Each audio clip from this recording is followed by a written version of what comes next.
Bonjour à tous, c'est Exiliox. On va essayer de faire le troisième scénario du cycle 3, c'est le siège de Corambros. C'est un scénario qui est extrêmement dur, j'en ai déjà parlé dans ma précédente vidéo sur le cycle 3. Tout simplement parce qu'il y a toujours à l'intérieur du deck rencontre des cartes vraiment horribles. Ça doit être vraiment un des pires scénarios au niveau des cartes rencontres. Toutes les cartes sont horribles, vous voyez par exemple Avant-Garde Orc, 8 en attaque. 3 en défense, voilà, ici vous avez un bélier de sèche, 7 en attaque, vous avez toujours les Moumakil dont je raffole tant, parce qu'on se les tape au premier tour, en plus il y en a 3 des béliers, vous avez les élites des Aradrim, vous avez, en plus ils ont rajouté une petite mécanique qui fait qu'on va stacker les effets d'ombre, et on va les créatures vont gagner des bonus en fonction du nombre de cartes ombre, même les lieux qui sont théoriquement les trucs les plus simples, ils ont 5 en menace dans ce deck. C'est horrible, c'est dommage parce que, moi c'est pour ces deux scénarios, hein, c'est pour Annitilien et pour le siège de Corambros que je déteste le cycle 3 parce que du coup ça rend les parties d'une variabilité complètement incroyable. Vous avez aussi plein de cartes, bon bien évidemment vous avez la malice du maître qui peut, si vous jouez en bicolore ou en tricolore, vous fauchez le deck, vous avez les trucs qui font plus 3 en effet d'ombre. Enfin, ces decks de rencontre pour moi ils sont horribles et c'est vraiment dommage parce que le scénario en lui-même est extrêmement bon. Il y a 5 étapes de quête, on est complètement assiégé à Carandros et en fait à l'étape 1 on va nous demander de protéger 3 lieux qui sont des objectifs du scénario. Chaque lieu qu'on va réussir à résoudre va nous enlever une des étapes de quête. Donc ça va faciliter quelque part notre accès à l'étape 5A. En plus, on alterne énormément entre les 3 mots-clés, le mot-clé bataille, le mot-clé siège et les quêtes normales. Donc c'est plutôt une dynamique de scénar qui est très intéressante. Ce qui est dommage, c'est le deck de rencontre qui est horrible et qui nous oblige à jouer, détester sa volonté, qui nous oblige à jouer des coups précipités. C'est horrible, quoi. C'est horrible. Moi, je vous avoue que, en général, quand je fais les cycles, je les fais tous dans la continuité. C'est pour ça que je déteste le cycle 3. C'est parce que quand tu prends un deck et que tu te dis je vais faire tout le cycle 3 avec, tu sais qu'il y a 80% des decks qui vont pas passer en Itilien et le siège de Carandros parce qu'il y a une variabilité tellement énorme du deck de rencontre que tu vas être fauché dès le deuxième ou le troisième scénario du cycle. Ce qui est dommage, parce que les scénarios d'après sont beaucoup moins connus. Enfin, si tout le monde connaît les craintes de l'intendant, mais moi j'aime beaucoup celui avec les mince, comment il s'appelle, les Woz. Dans la forêt là, je crois que ça s'appelle la forêt de Druadan, un truc comme ça, ou jungle de Druadan. C'est des scénarios qui sont vraiment narrativement très intéressants. C'est dommage pour les passer, il faut commencer par passer le siège de Carandros. Alors moi, le siège de Carandros, de toute façon, on sait jamais ce qui va se passer, donc autant se faire plaisir. Et en discutant avec FMP The Mad, il y a quelques vidéos en arrière, il m'a parlé du deck du Nedin. C'est vrai que j'adore ce deck, donc je vais essayer de jouer avec mon deck du Nedin. Si je me fais rincer, tant pis, je m'en fiche. J'ai déjà fait 6 fois cette partie pour préparer la vidéo. Donc pour l'instant je suis à 4-2 quand même, donc 4 victoires, 2 défaites avec ce deck là. Ça veut rien dire, c'est tellement variable, je vais pas vous dire que j'ai bien joué ou quoi que ce soit, c'est vraiment, ça veut rien dire. Il y a des fois vous allez tirer 3 alliés, 3 ennemis qui vous embêtent pas, où vous allez pouvoir explorer le bon lieu au bon moment, tout se passe bien. Et puis il y a des fois, au premier tour tu prends une élite d'Aradrim, tu prends des renforts, tu prends la malice du maître qui te fauche tout ton board, c'est n'importe quoi ce scénar. Donc on va essayer. Je vais couper la vidéo ici quand même parce que malheureusement, comme pour en itilien, il y a plein il peut se placer plein de parties qui n'ont aucun intérêt, genre on perd au premier ou au deuxième tour. Donc pour pas me retaper toute l'intro à faire, je vais couper la vidéo ici juste avant de constituer ma main de base et de commencer le scénario. Allez, on est parti. Allez, donc on est parti. Première étape de quête, il y a marqué qu'il faut placer les 3 lieux dans la zone de cheminement, donc ça c'est fait.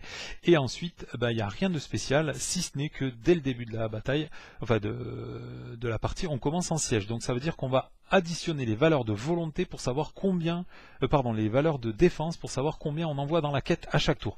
Sachant que dans la zone de cheminement, il y a déjà 3 lieux et que chacun de ces lieux a 1, 2 et 3 de menaces. Donc ça fait qu'il y a déjà 6 de menaces dans la zone de cheminement au premier tour. Donc particularité de ce scénario, c'est que quand on va subir des attaques sans défense, on peut choisir à la place de les allouer au champ de bataille. Donc les lieux champ de bataille, il y en a 3, c'est ces 3 là. Mais malheureusement, il faudra forcément l'allouer à celui dont la valeur est la plus faible. C'est en jeu ou c'est dans la zone de cheminement? En jeu. Donc malheureusement, à chaque fois, on va perdre des berges. Bon. Moi je vous avoue qu'il y a 2 fois où j'ai réussi à sauver les berges, donc et c'est l'étape, pour moi c'est le champ de bataille qui est le plus important, puisque il va virer l'étape 2, et l'étape 2, on tire 2 cartes renfort, même si on quête en volonté, 2 cartes renfort dans ce scénario, c'est la mort ultime. Hein. Donc je vais commencer par constituer ma main de départ, 6 cartes, hop, allez on est parti, donc qu'est-ce qu'on a là-dedans? Bon, on a 2 albarades, je vous avoue, pour commencer, c'est pas vraiment la fête. Donc on va... Surtout qu'il n'y en a que 2 dans le deck, hein. Donc 2 albarades dans la main de départ, ça fait beaucoup. Surtout que malheureusement, jouer du Nodin, ça implique de garder des ennemis engagés contre vous. Là, les ennemis dans ce scénario, ils sont tous tellement violents que il y en a vraiment très très peu qu'on peut conserver engagés contre vous. Allez, zou. Alors, qu'est-ce qu'on a ici? On a une plutôt bonne main. C'est dommage, j'ai pas de destrier. Donc, on compte tout sur l'éleveuse de l'Westfold. Allez, premier tour, phase de ressources. On va gagner une ressource sur chacun des personnages. Et on pioche une carte, un champ du voyage. Ça, c'est très très bon. On paye 2 ressources. On va mettre un intendant du Gondor sur Amartul et directement l'incliner pour gagner 2 ressources. Et puis, je vais payer une ressource pour mettre un champ du voyage sur Amartul. Voilà. Est-ce que c'est vraiment impératif de faire ça dès le début? Surtout que... Ah ouais, la pierre de Célébrie, hein, elle sert à rien. Là, on quête en siège. Donc ça sert à rien. Ça sert à rien. Ça sert à rien. Donc il n'y a plus que ces 2 cartes à jouer. Donc peut-être avant de jouer le champ de voyage, je vais essayer de voir si j'arrive pas à avoir un destrier bardé. Donc on va payer une ressource avec Círdan. Ah ouais, j'avais le droit de piocher 2 cartes. 1, 2, 3, 4, 5, 6, 7... Je sais plus ce que c'était la carte que je viens de toucher. Ah, c'était un champ du voyage et l'autre c'était un destrier bardé. Bah du coup je vais virer le champ du voyage. Voilà, donc j'ai payé une ressource avec Círdan pour jouer l'éleveuse de l'Westfold. J'ai droit de piocher 10 cartes, d'y chercher un destrier. Donc là on a Nivacrin, c'est plutôt sympatoche. Là on est à 8, 9 et 10. Voilà, c'est exactement lui que je cherche, c'est Nivacrin. Comme ça, Elfhelm on peut s'en servir 2 fois par tour. Après c'est cool hein, pour Círdan, si on peut, ce sera sympa de lui mettre un destrier, mais pour l'instant la volonté c'est vraiment pas ce qu'il y a de plus important. Donc là j'ai 2 ressources, donc soit je mets un destrier bardé sur Amartul, soit... Ah mince, le champ du voyage, du coup je l'ai balancé, je peux pas payer Nivacrin. Bon bah du coup j'ai pas trop le choix, hop, on va jouer le destrier bardé sur Amartul, qui maintenant devient... Il devient rien du tout, mais il a +1 en défense, parce qu'il est commandement avec Elfhelm. Allez, bah du coup, je vais garder lui pour défendre, je vais mettre tout le monde dans la quête, ça fait que je mets 7 dans la quête. On révèle une carte renfort, infliger 1 point de dégâts à chaque lieu bataille en jeu si possible, 1, 2 et 3. Il engage à 15 lui, donc déjà il va me rosser la gueule dès le début. Une fois révélé, chaque personnage perd 2 en attaque et 2 en défense. Assaut orc. Donc lui il a plus que... Il avait 4 donc il a plus que 2. Lui il a 0. Lui il a 0. Du coup je fais un échec de quête de... Bah j'ai combien en volonté? J'ai 2 en fait. Et lui ça fait +1, ça fait 7. Il y a 7 de menaces dans la zone de cheminement. Moi j'ai 0, 0 et 2. Donc je fais un échec de quête de 5. Premier tour. Bim, on passe à 27. Ok, phase de voyage. Bah, j'aurais bien tenté de voyager vers lui, mais ça sert à rien du tout.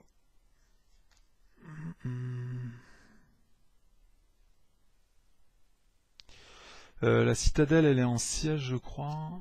Lui, ça me permet de virer l'étape 4 qui est en siège, donc je m'en fiche un peu, je vous avoue. On va essayer de virer celle-là, tiens. Hop, ouais, mais l'autre elle a 3 en menace de toute façon. Donc...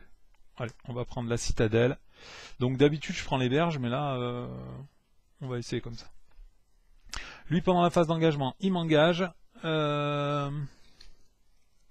Hop, carte ombre. Je vais le défendre pour 2, non, je vais pas le défendre. Je vais prendre une attaque sans défense. Hop. Effet d'ombre. Si c'est un Harad, il gagne plus 3.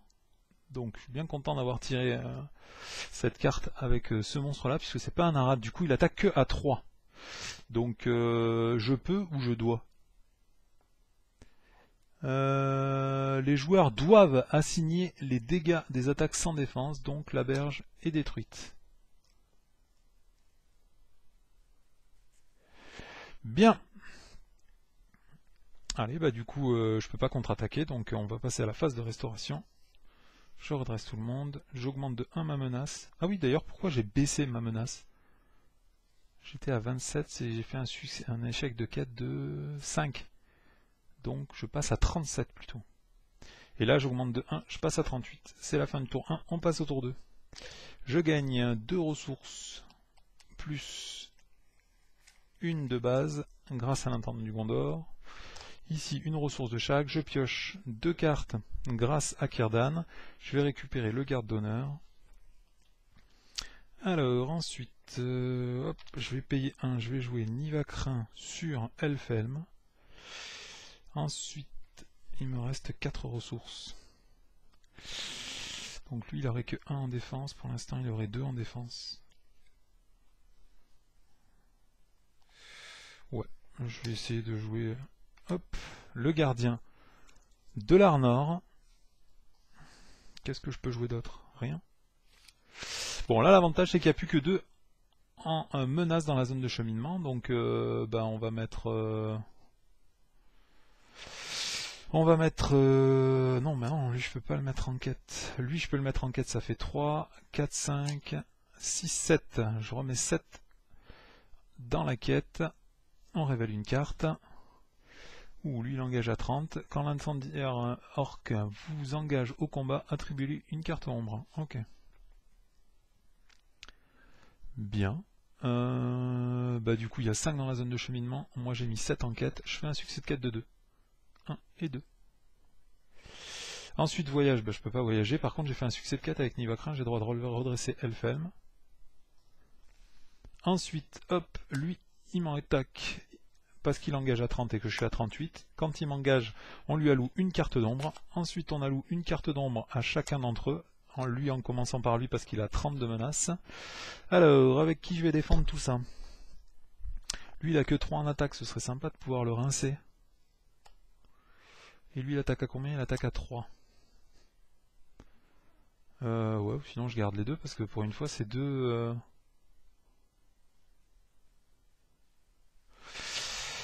Ouais. Bah je vais commencer par défendre lui avec Amartul. Donc il attaque à 3. Pas d'effet d'ombre. Plus 2. Il attaque à 5. Amartul défend à 4. Il prend 1 point de dégâts. Je vais incliner le destrier bardé. Hop. Et redresser Amartul. Quand je le fais, j'ai le droit de retirer une carte d'ombre. Le Momac.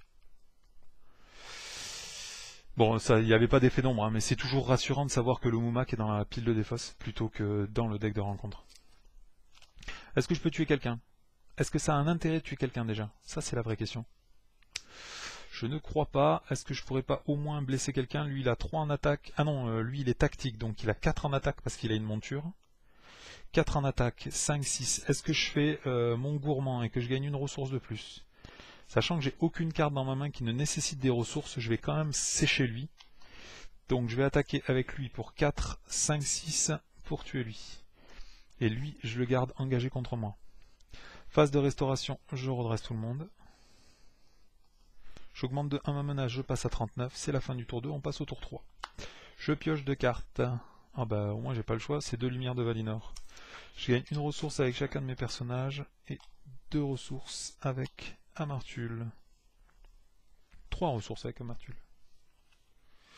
Allez, je vais payer 1, 2, je vais sortir un garde d'honneur.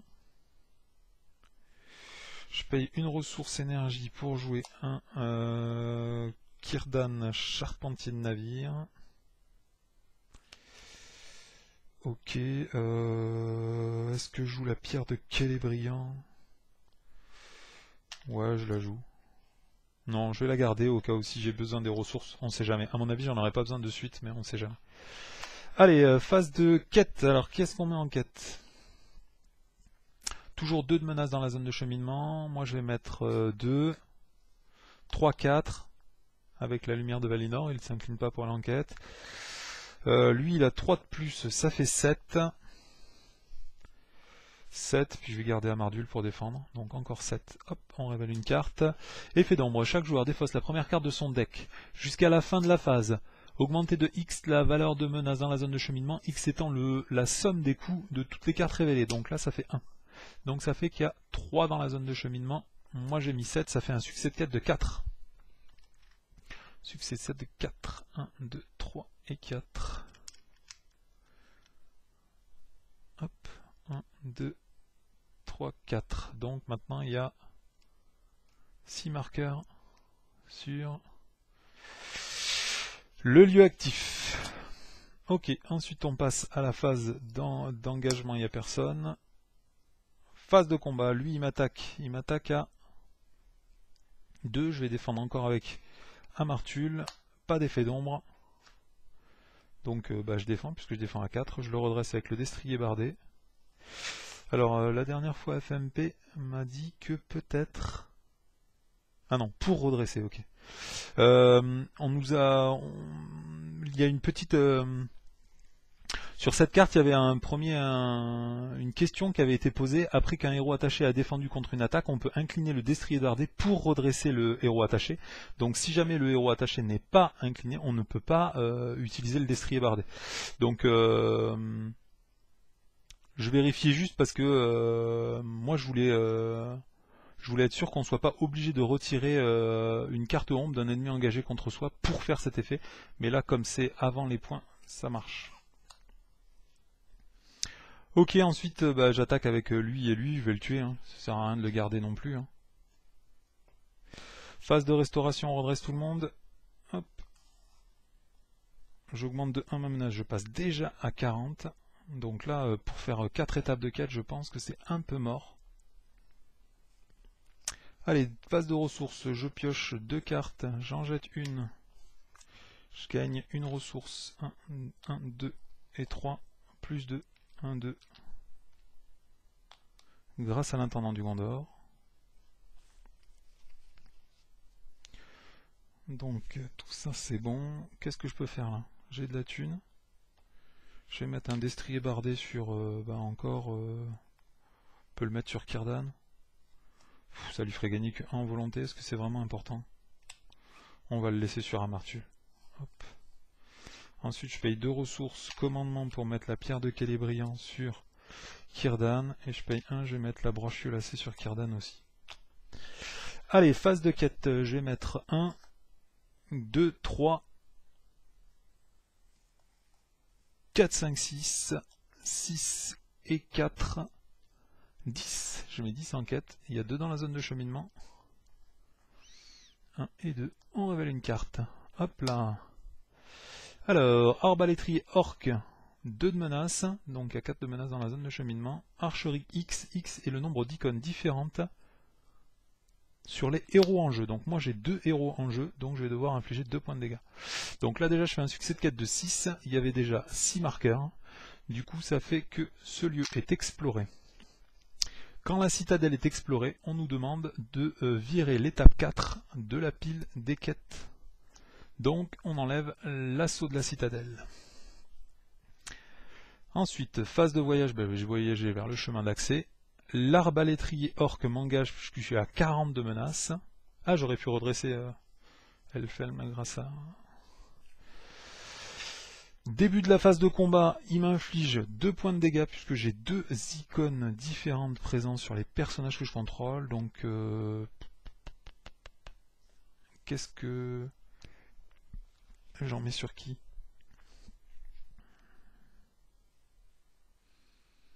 Lui il va défendre à 3, donc je vais pas en mettre. Je vais en mettre. Ah ben non, il faut pas en mettre sur Círdan parce que je vais les mettre sur le garde d'honneur, comme ça de toute façon s'il y a une malice du maître, il mourra. Ouais, je vais quand même l'incliner pour éviter de perdre un des 2 points de vie. On sait jamais. Allez, lui, on lui attribue une carte d'ombre. Je vais défendre avec Elphelm, qui défend à 3. Effet d'ombre. L'ennemi attaquant gagne +1. Attribuez-lui une carte d'ombre supplémentaire.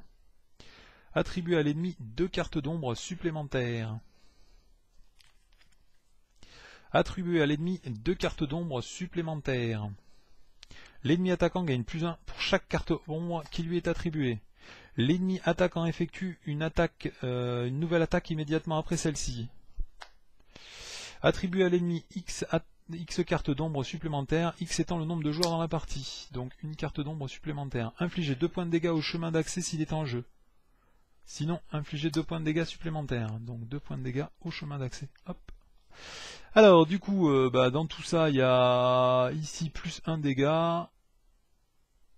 Ici, plus 1 point de dégâts par carte ombre, donc ça fait 1, 2, 3, 4, 5, 6, 7. 7, donc ça fait plus 8 points de dégâts, sachant que de base il attaquait à 1, il attaque à 9, et Elphelm est mort. Ensuite, ah oui, non, pardon, je le jette, mais non, il y avait marqué juste avec cette carte-là, là, l'élite des Haradrim, je sais plus où elle est. Bon, il y avait une carte, ah voilà, c'était celle-là, qui fait qu'il réattaque immédiatement après cette attaque. Donc, hop, on lui réattribue une carte d'ombre. Je vais défendre avec Círdan. Alors, infliger 2 points de dégâts à tous les lieux champs de bataille en jeu. Hop. Alors, après, qu'est-ce que je fais? Rien. J'ai personne pour l'attaquer, donc on va rester comme ça. Hop. Phase de restauration, je reste tout le monde. J'augmente de 1 ma menace. Pendant la phase de restauration, je vais directement gagner 2 ressources avec Amartul. Je pioche 2 cartes grâce à Círdan. Donc, qu'est-ce qu'on fait? Hop, hop, hop. Est-ce que je garde le garde de l'Arnor? Parce que le garde de l'Arnor, l'avantage c'est qu'il a beaucoup en défense. Mais là maintenant, il va me falloir de la volonté. Le problème, c'est que je suis à 41 de menace. Donc je pense que j'aurais perdu la game bien avant la fin de la game. Allez, tant pis, de toute façon, je pense que c'est déjà perdu. Je vais garder le garde de l'Arnor. Comment ça se fait que... Ah oui, j'ai pas gagné mes ressources. 1 et 2 ressources. Je gagne 1, 2. Avec 3 ressources, je ressors un garde de l'Arnor. Alors, les gardes de l'Arnor, ils ont 2 en défense. Je vais garder Amartul. De toute façon, ça sert à rien. Vous avez vu les effets d'ombre. On peut se faire saucer à n'importe quel moment. Bon, de toute façon, on part en quête. Donc là, j'ai 2 en défense. Donc 2, 3, 4. 4 et 4. Ah non, et 3, pardon, puisque maintenant je gagne plus le bonus de défense. Donc 4 et 3, 7. Il y a 0 dans la zone de cheminement. On tire une carte. Ah c'est un fameux incendiaire orc. Il a 3 en menace et un effet une seulement quand il nous engage. Donc là déjà, hop, on va faire un succès de quête de 3. Non, de 4. 1, 2, 3, 4. Lui, il m'engage au combat. Quand il m'engage au combat, on lui attribue une carte d'ombre. Ensuite, il va falloir défendre. Non, d'abord on va louer les cartes. Donc une carte d'ombre ici, une carte d'ombre là. Alors lui, il attaque à 1. Donc je vais le prendre sans défense déjà. Hop, infliger 2 points de dégâts aux berges si elles sont en jeu. Sinon, il gagne 2 en attaque. Donc il attaque à 3.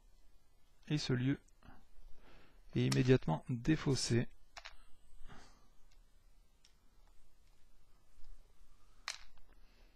Hop là. C'est ici qu'on les fausse. Donc je crois que s'il n'y a plus aucun lieu en jeu, on passe immédiatement à l'étape suivante. Hop. Donc on passe à l'étape 2A, protéger les berges. Donc il n'y a aucun effet particulier, si ce n'est que là maintenant on va révéler 2 cartes par tour. Autant vous dire que c'est la mort. Donc lui il attaque à 3 de base, donc je vais défendre avec l'Ilveuse de l'Westfold. Hop. Alors là il y a une malice du maître qui dégage, c'est plutôt cool. Et lui, il fait gagner plus 1, plus 3 si c'est un Harad. Donc il attaque à 4 et l'Ilveuse de l'Westfold est dézingué. Ensuite, est-ce que j'ai assez d'attaque? J'ai 1, 2, 3 d'attaque. 3 d'attaque, je vais infliger un point de dégâts à lui puisqu'il a 2 en défense. Allez, phase de restauration, on redresse tout le monde. Tac, j'augmente de 1 ma menace, je passe à 42, c'est la fin du tour 4, on passe au tour 5. Je pioche 2 cartes. Laquelle je vais jeter? Bah, je vais jeter Windfall. De toute façon, maintenant, il n'y a plus vraiment besoin de... Je gagne des ressources. Donc 3 ressources avec Amartul grâce à l'intendant du Gondor. Une quatrième parce que j'ai 2 ennemis engagés contre moi. Et une avec Círdan, charpentier de navire. Ensuite, je vais payer 2 ressources. Et je vais sortir un garde d'Andras, qui fait que lui ne m'attaquera pas. Alors, ensuite, on va partir en quête. Donc, on part en quête. Donc là, c'est la volonté qui compte. Et le problème, c'est que j'ai pas beaucoup en volonté. Bon, l'avantage, c'est qu'il y a 0 dans la zone de cheminement. C'est déjà ça de prix. Je vais mettre le garde d'Andras. Ça fait 1 en volonté. Lui, de base, il a 4. Plus la pierre de Célébriand, ça fait 5, 6. Et la broche violacée, ça fait 1 de plus. Donc ça fait 1, 2, 3. Ça fait 7. Donc là, j'ai que 8 en volonté. 8 en volonté. Hop là. On révèle 2 cartes. Donc la première, c'est un mercenaire Suderon. Et la deuxième, c'est une vermine orque. Du coup, il y a 4 dans la zone de cheminement. Moi, j'ai mis 8. Je vais jouer le conseil d'Elrond sur Círdan. Ça me fait baisser de 3 ma menace. Et ça augmente de 1 sa volonté.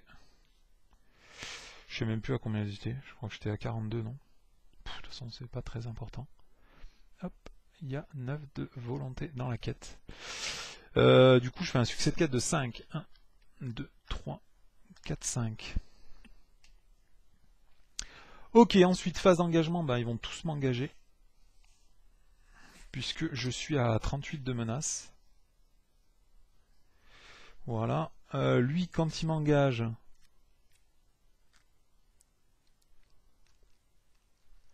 Non, il se passe rien, lui il se passe rien, lui il se passe rien. Ok, donc on attribue les cartes ombres normalement. Lui c'est juste qu'il peut pas m'attaquer, c'est ça? Ouais, il peut pas m'attaquer durant ce tour.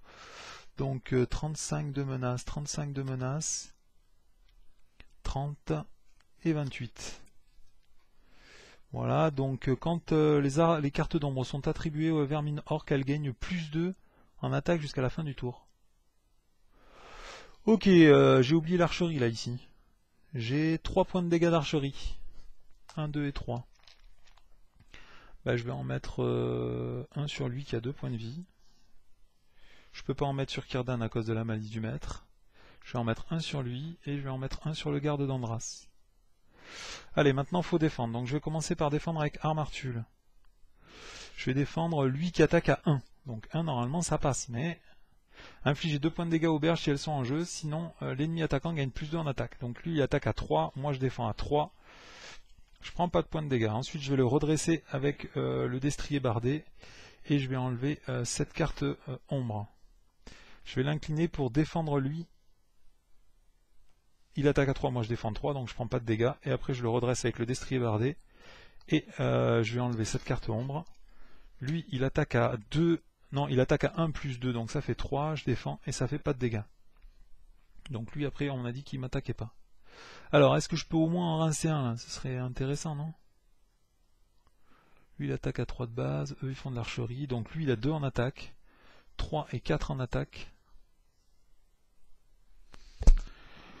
4 en attaque, ben, je peux tuer lui, ou lui. Donc je vais tuer lui parce qu'il a 3 en attaque. Hop, son effet d'ombre, il faisait quoi? Inflige 2 points de dégâts à la citadelle, il aurait gagné plus 2 en attaque, le coquin. Hop, il est mouru. Allez, phase de restauration, on redresse tout le monde. Je passe à 42 menaces. C'est la fin du tour 5, on passe au tour 6. Je pioche 2 cartes grâce à Círdan. Oh bah c'est dommage, c'est de remettre du dedans. Ensuite je gagne des ressources, donc là je vais gagner des tonnes de thunes. Je vais gagner une ressource avec lui, et avec l'intendant du Gondor et la capacité d'Armartul, je gagne 4 ressources sur Amartul. Et 4. Voilà. Donc là j'ai plein de thunes quand même. Donc gratuitement je vais mettre le remède des Dunedains sur Amartul, je lui soigne son point de dégâts. Alors, qu'est-ce qu'on fait ensuite? Hop, hop, hop, hop. On va partir en quête. Donc lui de base, j'ai dit qu'il avait combien? 7 en volonté, donc je mets 7, 8 et 9. Je mets 9 en volonté, il y a 0 dans la zone de cheminement. Il faut révéler 2 cartes. Donc la première, hop là, encore un ennemi. Arbalétrier orc. Et le deuxième, maudit 3. Je passe à 43 de menace. Le pouvoir du Mordor. Une fois révélé, comptez le nombre de cartes situées dans la zone de cheminement et mélangez le deck de rencontre. Révéler un nombre de cartes dans le deck de rencontre. Ok, donc il faut mélanger ça dans le deck de rencontre. Révéler un nombre égal de cartes du deck de rencontre et placez-les dans la zone de cheminement. Cet effet ne peut pas être annulé. Oh bah c'est exactement le même, hein. Ok. Donc il y a 2 dans la zone de cheminement, moi j'ai mis 9, je fais un succès de quête de 7. Étant donné qu'il y avait déjà 5 marqueurs, ça fait que cette étape est passée. Et on passe à l'étape 3A, l'assaut du chemin d'accès. Donc c'est une carte en bataille, donc maintenant il va falloir de l'attaque. Malheureusement c'est pas ce qui me caractérise le plus. Quand les joueurs obtiennent un échec de quête, au lieu d'augmenter leur niveau de menace, chaque joueur doit choisir et défausser un personnage qu'il contrôle. Allez, ensuite, hop. On va ici engager lui, de toute façon j'ai pas le choix, il est à 35 et moi je suis à 43. 2 menaces, alors qui est-ce qu'on va pouvoir tuer ce tour-ci? 1, 2, alors déjà est-ce qu'on va survivre aux attaques? Parce que c'est ça le gros problème. Alors 35, 35, 35 et 28. Et après il y a archerie, donc lui archerie 2 plus ces deux là, ça fait archerie 4. Il faut que j'inflige 4 points de dégâts. 3 et 4. Donc je vais en mettre 2 sur lui et 2 sur lui. Ensuite, je vais payer une ressource, je vais déplacer le remède du Dodin ici, ça fait que lui il est soigné. Ensuite je paye une ressource, je déplace le remède du Dodin ici, ça fait que lui il est soigné. Ensuite je paye une ressource, je déplace le remède du Dodin ici, ça fait que lui il est soigné. Et ensuite je paye une ressource, je déplace le remède du Dodin ici, ça fait que lui il est soigné. Hop là. Alors avec qui on va commencer? Donc lui il attaque à 1, lui il a plus 2, donc il attaque déjà à 3, donc je vais commencer par défendre lui. Avec un martul, on révèle la carte ombre. L'ennemi attaquant gagne plus 1 pour chaque carte ombre qui lui est attribuée. Donc ça fait qu'il attaque à 2. Moi je défends à 3, je prends pas de dégâts. Je le redresse avec un destrier bardé et je vire la carte ombre de lui. Donc lui il a 3 en attaque, je vais le défendre. Comme j'ai 3 en défense, je prends pas de dégâts et je le redresse grâce au deuxième destrier bardé. Je vire la carte ombre de lui. Et je le défends directement dans la foulée. Et enfin le dernier, je vais le défendre avec le gardien de l'Arnor. Lui il attaque à 1, plus l'ennemi attaquant gagne plus 1, attribue-lui une carte ombre supplémentaire.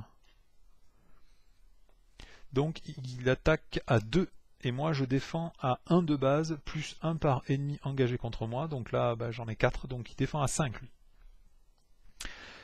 Ok, donc tout est défendu, j'ai personne pour attaquer, donc j'attaque à 2. Qu'est-ce que je peux faire? Des points de dégâts? Non, avec 2? Non, je peux pas faire 2 points de dégâts. Si, je peux faire 1 point de dégâts à lui. Donc je fais 1 point de dégâts à lui. Allez, phase de restauration, on redresse tout le monde. Hop là. J'augmente de 1 ma mana, je passe à 44. C'est la fin du tour 6, on passe au tour 7. Je pioche 2 cartes. Ensuite, je gagne plein de ressources. 1 avec lui. Ah non, mince, il faut, j'en jette une quand même, de cartes. Et après, avec lui, comme tout à l'heure, je vais gagner 4 ressources. 1, 2, 3 et 4 ressources. Je paye 2 ressources de Círdan pour jouer Arwanan de Miel. Elle est en bataille ce tour-ci. Donc en bataille, comme par hasard, Arwan elle a 0. Donc lui il peut en défendre 3.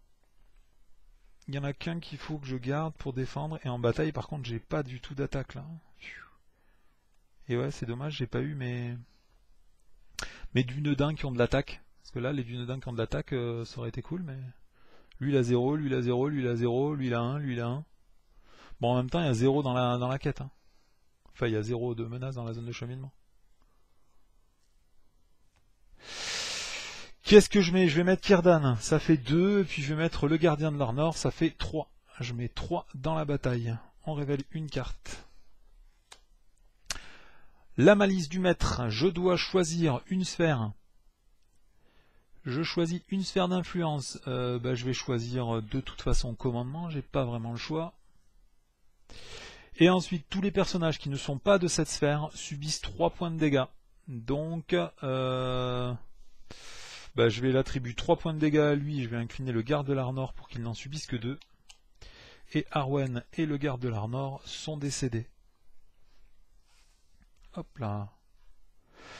Je fais un succès de 4 de 3 quand même, puisque du coup il n'y a personne qui m'a gêné ce tour-ci. Ensuite, on passe à la phase de combat. Donc début de la phase de combat, je subis 4 points de dégâts d'archerie. 1, 2, 3 et 4. C'est toujours vrai ça d'ailleurs? 1, 2, 3... Ah non, c'était 5 points de dégâts d'archerie. Tout à l'heure j'aurais dû prendre 1 point de dégâts de plus. C'est bien moche. Je vais le mettre sur lui. Et là, ce tour-ci, du coup, je subis toujours 5 points de dégâts d'archerie. 1, 2, 3, 4, 5. Alors, à qui je vais les filer? Il va y avoir des morts, non? Ça sent le décès, ça. Je suis obligé d'en mettre 2 à lui, de toute façon. Je vais en mettre 1 à lui, et puis 2 à Armartul. Voilà, il n'y a pas de mort. Remarque, lui, il ne sert à rien. Je peux en mettre 1 à lui et 1 seul à Armartul. Non, mais Armartul, on s'en fout, puisqu'il va se soigner. Il va se soigner si j'ai de la thune. Le problème, c'est que j'ai pas de thune sur Círdan.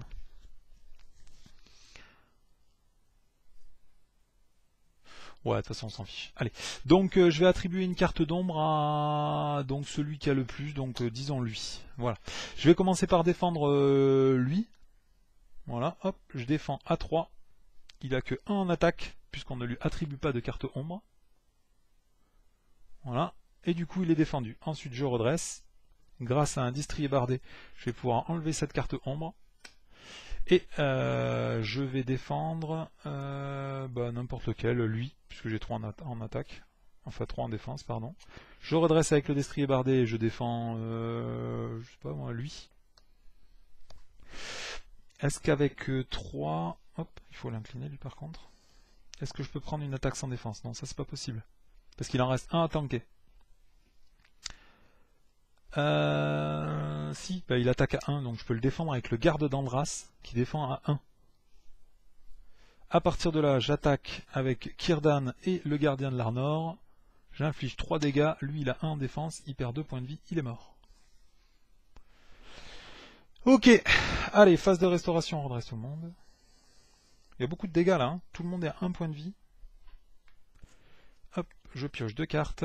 Dommage, j'aurais bien aimé avoir les archers de Fornost. Mais non, j'ai eu un réfugié Sylvain. 3 et 4.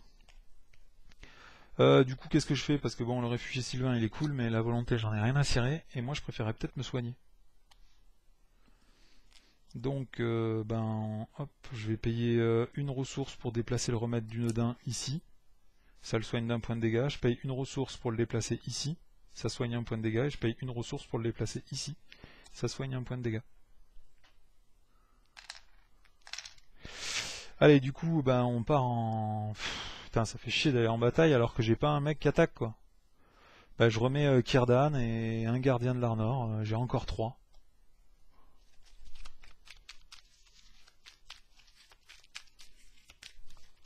Oh là, on se calme là.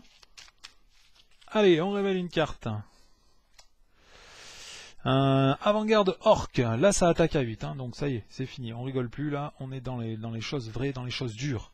Je fais un succès de 4 quand même de 1, parce qu'il a que 2 en menace. Ensuite lui il m'engage. Archerie 4, du coup je prends 4 points de dégâts, 1, 2, 3 et 4. Alors, lui je peux lui en mettre 2, lui je peux lui en mettre 1, et le dernier, il faut que je le garde sur lui, parce que sinon... je vais le mettre sur lui qui est déjà incliné. Hop. Et il est mort. Ensuite, on attribue les cartes ombres. 40 en premier, 35, 35, 35. Je vais commencer par défendre lui, qui a 1 en attaque. Avec Amartul. Effet d'ombre. L'attaquant gagne +1, attribue-lui une carte d'ombre supplémentaire. Infligez 2 points de dégâts au chemin d'accès, sinon l'ennemi attaquant gagne +2 en attaque. Donc là, il attaque à 4, moi j'ai 3 en défense, donc Amartul est mort, puisqu'il n'a plus que 1 point de vie. Hop là. C'était une réponse peut-être après que le héros attaché a défendu... Ah non, c'est après qu'il a défendu. Malheureusement, il n'a pas défendu, il est mort avant.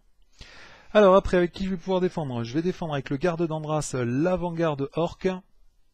Infliger 2 points de dégâts à la citadelle si elle est en jeu, sinon l'attaquant gagne plus 2 en attaque, donc lui il attaque à 8 de base plus 2. Ça fait qu'il attaque à 10, et mon garde d'Andras s'est fait arracher la face. Ensuite, je vais défendre avec le gardien de l'Arnor contre le mercenaire Suderon. L'ennemi attaquant effectue une nouvelle attaque immédiatement après celle-ci. Attribuez-lui une nouvelle carte ombre. Donc il attaque immédiatement. Je vais défendre avec Círdan, charpentier de navire, attribué à l'attaquant X cartes ombre, X étant le nombre de joueurs. Nouvelle carte ombre, infliger 2 points de dégâts à la citadelle si elle est en jeu, sinon l'ennemi attaquant gagne plus 2 en attaque. Donc lui il attaque à 5, moi je défends à 2. Et mon petit Círdan s'est fait éventrer. Voilà, donc dans ce jeu, quand il n'y a plus de héros, hein, même si on a un allié incliné, on a perdu. Donc je me suis fait rincer, quoi. Je me suis fait rincer. En plus, bon, le jeu a été plutôt sympa avec moi. Hein. Vous avez vu, au début, j'ai pas trop galéré. Donc il y a eu juste ce tour avec plein de cartes ombres là qui m'a fait super mal. Bon, c'est pas scandale. Hein. Je vous avoue qu'il y a des violents, il y a des fins beaucoup plus violentes dans ce scénario. Donc bah là la vidéo elle a duré, ah ouais, elle a duré 40 minutes quand même. C'est chaud. Bon, je vais quand même essayer de laver l'honneur vite fait. On va voir si on peut faire quelque chose.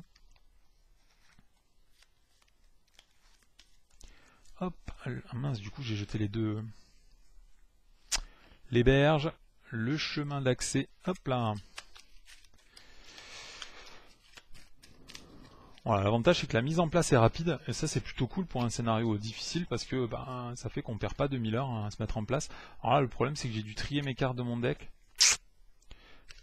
Et déjà elles étaient vachement triées, parce que les 2 Rumètres du Nedin ils sont tombés en même temps, les Destriers Bardés sont tombés en même temps, donc là ça va être vachement plus moche. Bon allez, on fait juste une petite tentative. Si je vois qu'en 2-3 tours ça marche pas, je laisse tomber, parce que là déjà la vidéo est assez longue.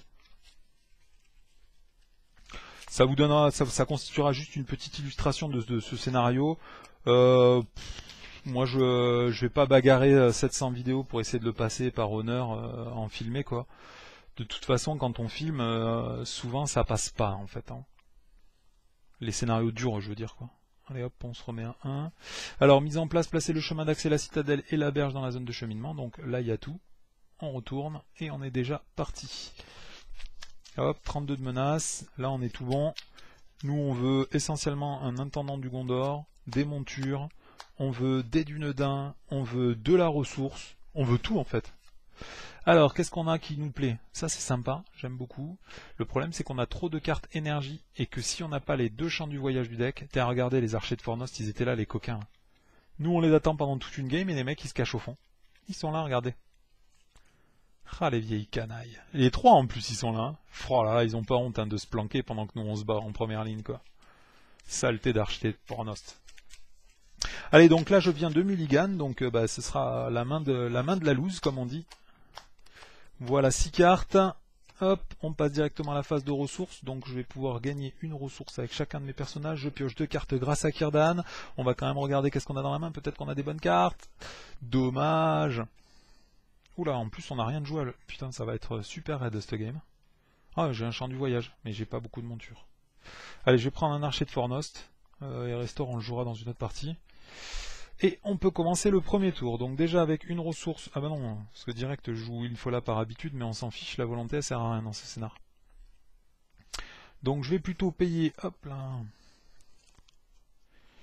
Je vais plutôt payer... Je pourrais jouer Arwen, ça me fait gagner plus 1 en défense. C'est vraiment du luxe hein, pour gagner en défense, mais j'ai aucune autre carte pour gagner en défense en fait. Hein. Donc avec Elfhelm, je vais payer une ressource pour jouer un champ du voyage sur Amartul. Maintenant il est énergie, et avec 2 ressources énergie, je vais jouer Arwen. Ensuite je pars en quête, donc dans la zone de cheminement, il y a 6. Moi je vais incliner tout le monde. Quand j'incline Arwen, j'ai droit de donner plus 1 en défense à Amartul. Donc là il y a 4, 5, 6, 7, 8, 9. J'ai 9 en quête. Hop là. On révèle une carte, Maudit 3. je passe à 35 de menaces. Chaque joueur doit chercher dans le deck de rencontre ou dans la pile de défausse rencontre un ennemi Arad et le placer dans la zone de cheminement si possible.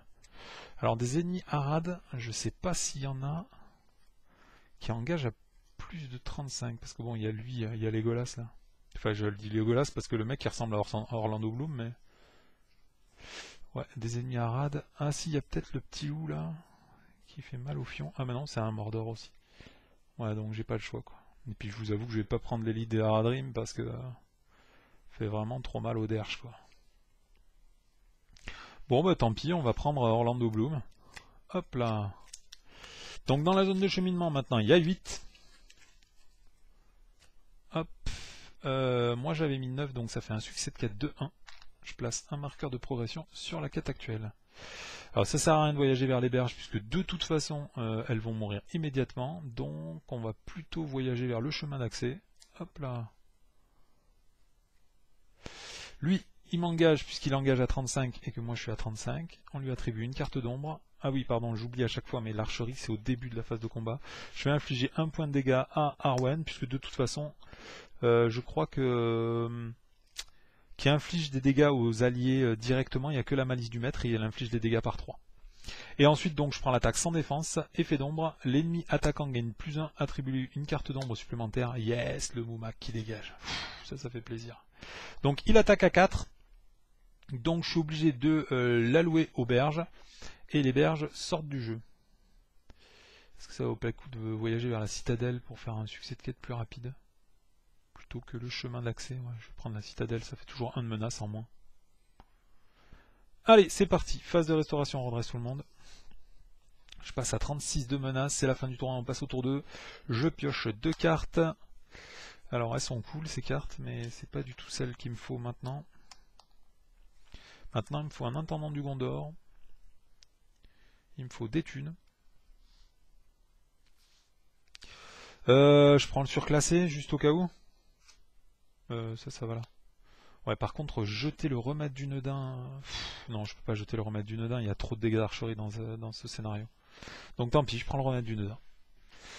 On n'a pas besoin de volonté pour l'instant, donc je vais rien jouer. J'ai les broches violacées et Windfalla, mais je vous avoue que la volonté, on n'en a rien à cirer. Donc pour l'instant, je vais garder ma thune. Allez, on passe à la phase de quête. Je vais mettre 2, 4, 6 en quête. Est-ce que je pourrais pas tanker un coup de plus sur lui là? Non. Je vais mettre 2, 4, 6 et plus 1 en défense sur lui. Donc je mets 6 dans la quête, qui est en siège. Il y a 2 dans la zone de cheminement. On révèle une carte. Hop là. Et ce sera un vilain incendiaire orc. Quand l'incendiaire orc engage un joueur en combat, attribue-lui une carte ombre. Ok. Donc il y a 5 dans la zone de cheminement. Moi j'ai mis 6, ça fait un succès de quête de 1. Ensuite, lui, il m'engage. Quand il m'engage, on doit lui attribuer une carte ombre.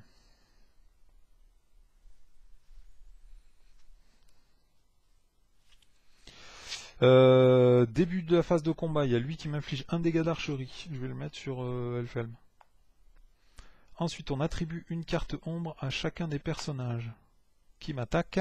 Lui, il a 4 en défense. Je pourrais pas tanker une petite attaque quand même à 4 ? 4 quand même, c'est jouable, mince. Je vais défendre avec Amartul et je défends contre lui. Infliger 2 points de dégâts à la citadelle. Elle est encore en jeu. Et il attaque à 3. Moi, je défends à 4. Je prends pas de dégâts. Et après, lui, je suis obligé de la prendre sans défense. Donc, premier effet d'ombre. L'ennemi attaquant gagne +1. Attribue-lui une carte d'ombre supplémentaire. Ensuite, deuxième attaque. Attribuer à l'ennemi X cartes supplémentaires. X étant le nombre de joueurs dans la partie. Troisième carte. L'ennemi gagne +2 en attaque. Quatrième carte. Infliger 2 points de dégâts aux berges. Si elles ne sont pas en jeu, infliger 2 points de dégâts supplémentaires. Donc ça fait 2, 4, 5, 5 plus 3, 8. Et hop, le chemin d'accès est détruit. Ok, bah c'est expéditif au moins. Phase de restauration. On redresse tout le monde. J'augmente de 1 mana, je passe à 37 et c'est la fin du tour 3, on passe au tour 4. 2 cartes. Ah, une petite histoire. Mais le problème c'est qu'on ne peut pas jouer l'histoire tant qu'on n'a pas la lumière de Valinor, donc je vais garder la lumière de Valinor. Et ensuite je gagne une ressource sur chacun de mes personnages et 2 ressources sur Amartul parce que je suis engagé avec au moins 2 ennemis. Alors là, du coup, je vais pouvoir peut-être jouer quelques trucs. Pour 3 ressources, je vais jouer un archer de Fornost. Donc il est tactique, hein, puisque j'ai 2 ennemis engagés contre moi. Et ensuite, pour 2 ressources commandement, je vais jouer Albarad, qui coûte 4, moins 2, puisque j'ai 2 ennemis engagés contre moi. Ensuite, je vais payer une ressource, je vais jouer la lumière de Valinor. Je vais jouer le remède du Nodin sur Elfhelm, mais le soigner d'une ressource, d'un point de dégâts. Et ensuite, on va partir en quête.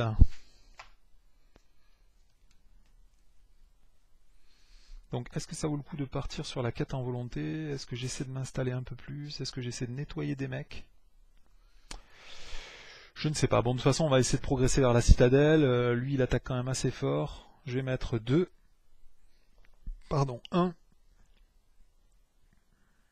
Ah ouais, mais il faut les défendre aussi, les mecs. Hein. C'est ça qui est raide. Parce que lui, il attaque à 3. Lui, il attaque à 3. J'ai aucune monture. J'ai aucune monture. Enfin, si, j'ai Winfola, mais... Est-ce que ça vaut le coup de mettre Winfola sur Amartul? Ça me paraît un peu désespéré, là, non? Donc, non, tant pis. Tant pis, tant pis. Ok, donc le scénario est en siège. Il y a 0 dans la zone de cheminement. Je mets Arwen 1 de miel et je vais mettre plus 1 en défense à... Lui défend à 3. Je vais le mettre à Amartul pour assurer un peu le coup. Voilà, je vais mettre Círdan aussi dans la quête. Donc déjà j'ai 3 dans la quête. 4 et 5 dans la quête. Allez, je mets 5 dans la quête. Il y a 0 dans la zone de cheminement. Là, je pourrais défendre avec 1. Lui, il attaque à 3 plus 2, ça fait 5. Je pourrais tuer lui. Donc, je peux peut-être même mettre Albarad. Ah bah non, parce qu'il faut défendre 2 attaques. Sinon, je peux en prendre une sans défense.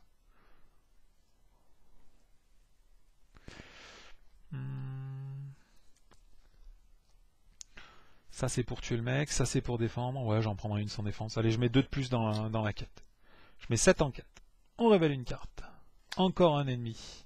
Un lieutenant du Mordor. Les alliés ne peuvent pas défendre contre le lieutenant du Mordor. Une fois révélé, résolvez l'effet une fois révélé de la première carte traîtrise de la pile de défausse rencontre, si possible. Elle ne peut pas être annulée. Alors, une fois révélée, c'est celle-ci. Infligez 2 points de dégâts au lieu champ de bataille en jeu ayant la plus faible valeur. Donc ça, hop, c'est celui-là. 1, 2. Hop là. Ensuite, je fais un succès de quête de 5. 1, 2, 3, 4, 5. Que je mets sur la citadelle, qui a déjà 4 points de dégâts, sachant qu'elle a 11 avant d'être détruite. Ensuite, lui, il engage à 33, donc je peux rien y faire, il m'engage. Phase de combat, lui m'inflige un point de dégâts, je vais le mettre sur... un point de dégâts, je vais le mettre sur l'archer de Fornost. Avec l'archerie. Ensuite, chacun d'entre eux se voit attribuer une carte ombre. Lui de toute façon je suis obligé de le prendre sans défense, hein, je vais pas sacrifier direct mon mec. Donc ici lieutenant du Mordor, il attaque à 5, son effet d'ombre lui fait infliger 2 points de dégâts à tous les lieux champs de bataille en jeu. Donc 1 et 2. Sachant qu'il attaque à 5, elle prend 5 points de plus, la citadelle a pile 11 points de dégâts et elle est détruite.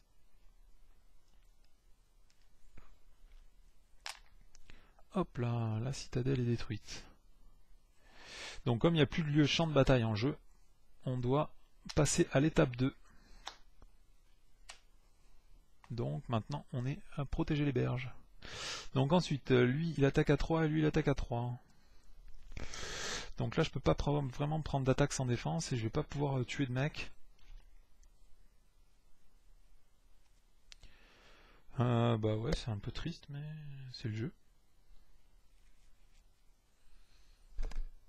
Bon, de toute façon, je vais défendre lui avec Amartul qui défend à 4 pour l'instant. Infliger 2 points de bataille au champ de bataille, au chemin d'accès. S'il n'est pas en jeu, il gagne plus 2. Donc lui, il attaque à 5. Moi, je défends à 4. Je prends un point de dégâts. Et ensuite, le dernier, je ne peux pas le prendre sans défense, hein, sinon je vais me faire arracher. Donc je vais défendre avec Círdan. Pas d'effet d'ombre. Il attaque à 3. Moi, je défends à 2. Je prends un point de dégâts. Je peux attaquer avec l'archer de Fornost qui attaque à 4. Donc j'inflige 2 points de dégâts, je vais les infliger à lui. Allez, phase de restauration, on redresse tout le monde. Hop là, on vire ça. J'augmente de 1 ma menace, je passe à 38, c'est la fin du tour 4, on passe, la fin du tour 3, on passe au tour 4. Début du tour, je gagne 2 ressources ici et 2 ressources sur Amartul. Je pioche 2 cartes. Alors là, ça fait chier parce que celle-là me permet de défendre 2 fois, mais celle-là me permettrait d'avoir un destrier. Donc je vous avoue que sans destrier, c'est un peu compliqué. On va essayer d'aller chercher des destriers. Pour une ressource, je vais sortir l'éleveuse de Zwelfold. 1, 2, 3, 4, 5, 6, 7, 8, 9 et 10. Et il n'y a pas de destrier. Oh là là, la loose ultime quoi. Bon, bah je prends Windfall. Oh là, c'est vraiment la loose. Hein. Bon. Tant pis, c'était mon dernier espoir. Là, on peut dire que c'est plié. Hop là, je paye une ressource pour jouer Windfall sur Círdan. Et ensuite, qu'est-ce qu'on peut faire? On peut plus rien faire, de toute façon, c'est mort. Hein. Là on va partir en quête, donc je vais mettre, non il faut garder elle pour défendre, lui il attaque à 5 de toute façon donc je perds un héros. Je peux défendre avec Círdan, avec Amartul sur un gros coup de cul, ça peut passer. Ça me paraît plutôt sombre. Alors phase, de toute façon je vais envoyer elle en quête, elle a 2 en volonté, elle met plus 1 en volonté à Amartul. J'envoie Círdan, de base il a 4. Avec Windfall il a 5 et avec Elfhelm il a 6, donc ça fait 6, 7, 8. Donc pour l'instant j'ai 8. Il me faut 3 défenses. 1, 2 et 3 défenses. Donc ouais, je vais mettre que 8 en quête. Allez hop, on révèle une carte. Avant-garde orc. Tant que l'avant-garde orc est dans la zone de cheminement, les héros qui ont une icône commandement, énergie et connaissance ne peuvent pas dépenser de ressources. Et après on révèle un arbalétrier orc. Donc ça fait qu'il y a 4 dans la zone de cheminement. Moi je fais un succès de quête de 8. Je vais jouer le conseil d'Elrond. Ça me fait balancer de 3 ma menace, 35. Et je gagne plus 1 en volonté sur Círdan. Voilà, donc je fais un succès de quête de 5. 1, 2, 3, 4, 5. Et 5. Et puis là je vous avoue que comme je suis à 35 de menace, il y a lui qui m'engage, donc je vais être engagé par 4 mecs. Donc là il y a vraiment rien à faire, je vais me faire complètement saucer. Je vais pas m'infliger des milliards d'heures de montage, je vous avoue. Donc je vais arrêter la partie là. Du coup, je vous avais dit que c'était peut-être sur un coup de chance que j'avais réussi à faire 4-2. Là, vous voyez 2 parties assez punitives. Il n'y a pas vraiment d'espoir. On se fait complètement rincer sur tous les aspects du jeu. C'est bon, déjà, ça vient du fait que mon deck n'est pas particulièrement crafté autour de ce scénario. Donc, je pourrais gagner plus si jamais je jouais un deck qui est beaucoup plus fait contre ça, avec des tonnes de feintes, avec des tonnes de contre-coups, avec des tonnes de tester sa volonté. Mais moi je vous avoue que ces cartes là j'ai pas envie de les jouer, donc je préfère perdre que jouer ces cartes là. Voilà. Donc voilà, ça termine cette vidéo sur un petit 2-0 plutôt sec, mais c'est ce scénario, c'est un scénario qui est plutôt dur. Il faut s'y préparer quoi. Vous allez vous faire rosser. Tous les mecs en plus qui vont essayer ce scénario là et qui vont essayer de le faire dans la continuité d'une commencée dans le jeu quoi. C'est-à-dire si jamais vous arrivez avec que les cartes du cycle 3 à ce scénario, mais purée comment ça fait mal quoi. Moi j'avais essayé de le faire quand j'avais commencé tout au début avec mon frère à l'époque, on avait joué à 2 contre ce scénario. On y a passé toute une soirée, j'avais que les cartes du cycle 1 et du cycle 2. Mais comment c'était horrible, on a réussi à le passer en facile je crois au bout de 7 parties, mais il est horrible, ce scénario est horrible. Voilà. Écoutez, je vais vous laisser là. Je vais peut-être essayer de le refaire une dernière fois juste pour laver l'honneur, puisqu'en général quand on coupe la caméra ça se passe beaucoup mieux, et ça évite de rester sur deux défaites un peu sèches. Donc je vous laisse ici, c'est Exiliox pour cette illustration du scénario Le Siège de Karambros en 2 défaites. C'était assez beau, c'était assez flamboyant, mais au moins il y a du combat, pour ceux qui veulent du combat, avec l'aide du Nodin il y a du combat. Allez, à bientôt. Juste pour laver l'honneur, on va essayer un petit truc que je fais de temps en temps, c'est que pour contrer ce deck, en général on prend des decks monosphères. Donc je viens de me faire rincer 2 fois très sèchement avec mon deck Histoire de Tinuviel avec Círdan, Elfhelm, Amartul. Je voulais essayer au début, en préparant cette vidéo, je voulais essayer de la faire avec mon deck Ent, Hobbit, mais le problème c'est que je me suis rendu compte que les dernières vidéos que j'ai tournées sur la chaîne sont pratiquement toutes avec le deck Hobbit, donc je suppose que il y en a plein de vous qui en ont vachement marre de voir le deck Hobbit, hein. Si c'est pas votre délire en plus de base, c'est un peu relou, mais bon, comme là c'est à la fin de la vidéo, je sais même pas si je vais la monter, puisque si je me fais sécher, je vais pas la monter, vous vous doutez bien.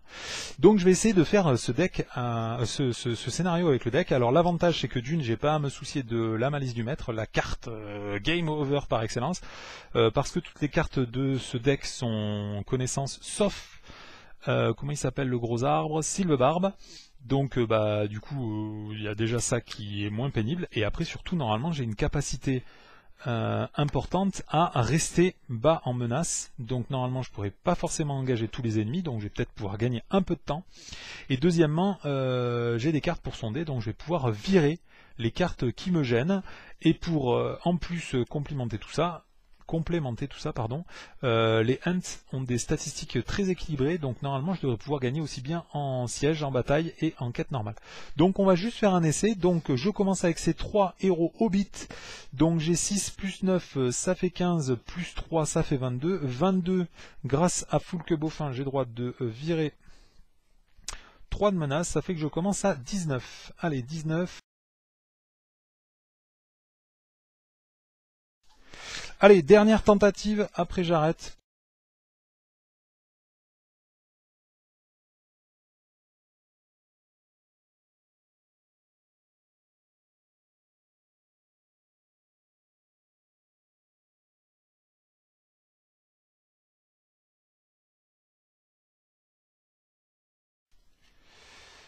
Ok, allez on est parti, je gagne 1, 2 et 3 ressources, 1, 2 et 3 ressources, et au début de la phase de ressources on pioche 2 cartes grâce à l'effet de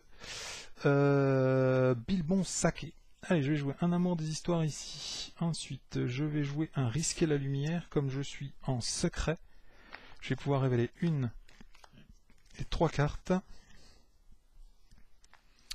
je peux en mettre une au fond du paquet. Je vais mettre celle-ci. Chaque personnage perd 2 en défense. Putain, ça veut dire que je vais faire un méga échec de quête. On peut mettre la malice du maître en premier. Et après, je vais mettre Assaut Orc en deuxième. Ça fait que j'aurai 0. Ah, je vais faire un tour sans volonté. C'est raide, hein. Ok, donc ça. Qu'est-ce que je peux faire d'autre? Je vais payer 2. Je vais jouer un interrant. Je vais jouer un peuple de la comté, je passe à 15. Je vais jouer chanson à boire, j'ai 3 cartes. Je vais donc remélanger 3 cartes dans mon deck et en repiocher 4. Grâce à l'amour des histoires, je vais pouvoir incliner, hop, et piocher et gagner une ressource. Et donc je pioche 4 cartes. 1, 2, 3 et 4. Est-ce que j'ai un petit débrouillard? Ce serait cool. J'ai un débrouillard. Donc je vais mettre un débrouillard sur Bilbon Saké. Allez, c'est parti. Donc on peut mettre 3 enquêtes, malheureusement, c'est tout ce que j'ai. Donc il y a 6 dans la zone de cheminement. Moi j'ai mis 3 enquêtes. Ça fait que, hop, on révèle une carte. C'est la malice du maître. Je choisis connaissance. Donc tous les personnages connaissance ne prennent rien. Tous les autres perdent 3 points de dégâts. Donc ça fait que je fais un échec de 3. Je passe à 18 de menace. Je vais mettre toujours pareil, la citadelle en lieu actif, comme ça il n'y a plus que 3 dans la zone de cheminement. Phase de restauration, on redresse tout le monde. Je passe à 19, c'est la fin du tour, on passe au tour 2. Je pioche 2 cartes. Non, je sais pas pourquoi je fais ça, c'est l'habitude de jouer avec Círdan, c'est pour choisir la carte que je vais prendre, mais j'ai pas besoin de choisir, là j'ai le droit de prendre les 2. Donc 1, 2, 3 et 1. Donc je vais encore jouer Amour des histoires, je pense. Ça c'est gratos. Après je sais ce qui vient. Je vais payer une ressource. Je vais jouer un conseil de Mitrandir, je pioche 3 cartes. Donc là, je suis en secret. Ça me permettrait en secret de jouer le guetteur de Lithilien gratos. Non, pas gratos, il coûterait une ressource. Je ne sais pas. Je pense que je vais jouer une ombre du passé. Pour gagner un tour, je vais remettre la malice du maître au-dessus du deck. Ça me paraît une bonne idée. Ensuite, je vais payer 1 et je vais jouer Enamart Chante-Rivière. Je pars en quête, je mets 5 en quête, il y a 3 dans la zone de cheminement. On révèle une carte, c'est la malice du maître. Donc je fais un succès de quête de 2. 1, 2. Le prochain tour, je sais ce que c'est. Je suis obligé de faire un échec de quête. Donc il n'y a rien de spécial à faire, c'est pas la peine que j'utilise Enamart. Je passe à 20, donc c'est mon dernier tour. 2 secrets, et ça tombe bien, j'ai un deuxième ressource full. Donc 2 grâce au débrouillard, 1 sur lui et 1 sur lui. Est-ce que j'ai des cartes pour piocher? Non, c'est bien triste. Je vais payer une ressource et je vais jouer débrouillard sur Foulque Boffin. Ensuite, je vais... toutes les cartes là, j'aimerais les garder, mais celle-là, si jamais j'attends un tour, malheureusement, il faudra la payer plus cher, donc... Tant pis, je vais la jouer sur 6, je sais ce que c'est. Si c'est un ennemi, j'ai le droit de le défausser, mais c'est pas un ennemi. Et les autres cartes, je vais les garder pour l'instant. Donc, en quête, je vais envoyer personne. Donc, il y a 3 dans la zone de cheminement. Je révèle une carte. Et là, il y a marqué chaque personnage perd 2 en attaque et 2 en défense. Donc, si j'avais envoyé des mecs, de toute façon, j'aurais eu 0 dans la quête. Donc, je fais un échec de quête de 3. Je passe à 23. Ah ouais, maintenant, les hors de la nature, malheureusement, il va falloir les payer. Oh, c'est moche. Bon, de toute façon, si j'ai rien d'autre à jouer, je pourrais les jouer. Je vais incliner d'ailleurs Enamart Chante-Rivière pour regarder la prochaine carte, augmenter de 3 votre niveau de menace. Chaque joueur doit chercher un ennemi Arad. Ouais, donc cette carte elle est pourrie, donc je pense que je vais payer. Ou pas d'ailleurs, on va voir. Donc, voilà, donc ça c'est... on était où là? Je viens d'augmenter de 3 ma menace, c'était parce que je viens de faire un échec de quête. Donc on va passer à la phase de restauration, je reste tout le monde, je passe à 24. C'est la fin du tour 3, on passe au tour 4, je gagne plein de thunes. 2 ressources sur lui grâce au débrouillard, 2 ressources sur lui grâce au débrouillard et 1 ressource sur lui grâce à Pipin. Je pioche 2 cartes grâce à Foulque Boffin. Je vais jouer pour 2 ressources, 1, 2. Je vais jouer un Tom Bombadilon, donc j'ai droit de prendre, hop là, Tom Bombadil et le mettre dans le deck de rencontre. Voilà, et ça je le mets dans la pile de victoire. Au moment où je joue une carte change, je peux incliner mes 2 amours des histoires pour gagner 2 ressources. 1 et 2 ressources.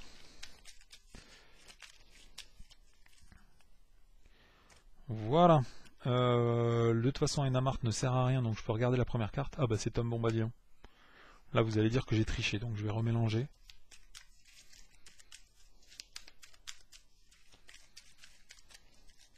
Hop, je coupe.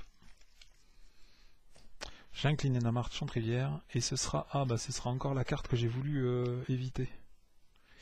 C'est moche qu'elle revienne cette carte. Donc je vais payer 3 et je vais jouer un hors de la nature. J'ai droit de piocher les 5 premières cartes. J'ai droit de choisir une carte qui n'a pas de point de victoire, genre par exemple le Moumouakil. Remarque, le Moumouakil, normalement il m'engagera jamais, donc j'en ai un peu rien à cirer.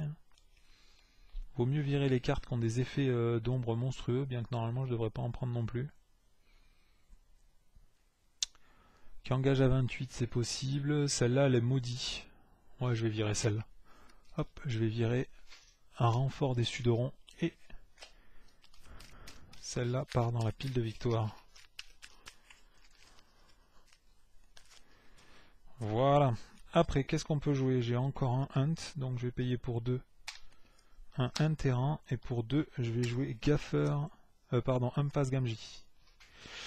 Allez, on part en quête, donc je vais mettre 2, 3, 4, 5. Ah ouais, j'ai que 5 en défense, c'est léger encore. Hein. 5 en défense, dans la zone de cheminement, il y a toujours 3, on révèle une carte, et c'est une élite Haradrim. Quand elle entre en jeu, elle effectue immédiatement une attaque contre le premier joueur. Ramenez Amphaze Gamgee dans votre main pour choisir un ennemi ayant un coût d'engagement au combat supérieur à votre niveau de menace. Donc lui il est à 27, moi je suis à 24. Et cet ennemi ne peut pas vous attaquer jusqu'à la fin du tour. Donc je vais renvoyer Amphaze Gamgee pour choisir l'élite de Haradrim. Elle ne peut pas m'engager jusqu'à la fin du tour. Ensuite il y a 6 dans la zone de cheminement, moi j'ai mis 5, donc je fais un échec de quête de 1. Est-ce que je prendrais pas cette élite Haradrim là dans ma direct en jeu? Ouais, je vais l'engager volontairement pendant la phase de rencontre. Grâce à Pipin, je peux piocher une carte puisqu'il a plus en menace que moi. Un regard pénétrant, ça c'est pas trop mal. Phase de restauration, je redresse tout le monde. J'augmente de 1 ma menace, je passe à 26. C'est la fin du tour 4, je commence le tour 5. Je gagne 2 ressources ici, 2 ressources là, 1 ressource là. Je pioche 2 cartes grâce à un Bilbon Saké. Donc là maintenant je suis trop en menace pour repartir en secret, c'est pénible.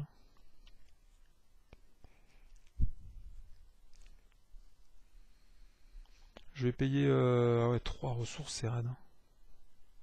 Je vais payer 3 ressources pour jouer hors de la nature. Je pioche les 5 premières cartes. J'en vire une. Bah je vais virer celle-là je pense. 5 en menace, je vous avoue que si je la tire, je pourrais plus jamais rien en faire. Hop là. Et hors de la nature part également en pile de victoire. Alors, maintenant je peux jouer le regard pénétrant gratuitement, puisqu'il y a au moins 5 cartes dans la pile de victoire, donc je vais le jouer. Et je vais en choisir de piocher 3 cartes. 1, 2 et 3 cartes. Je vais prendre cette quête-là en exploration.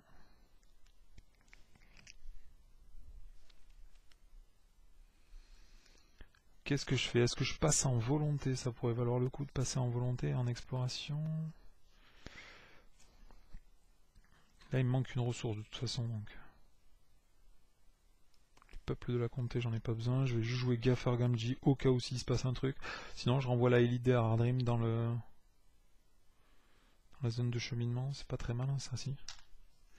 Non, je vais rejouer Amphaze Gamgee. Allez, donc je vais partir sur en exploration. Donc maintenant, je ne suis plus en bataille. Enfin, en siège, pardon. Je suis avec ma volonté. Donc je vais mettre 2, 4... 5, 6, 7, 8, 9, 10, 11,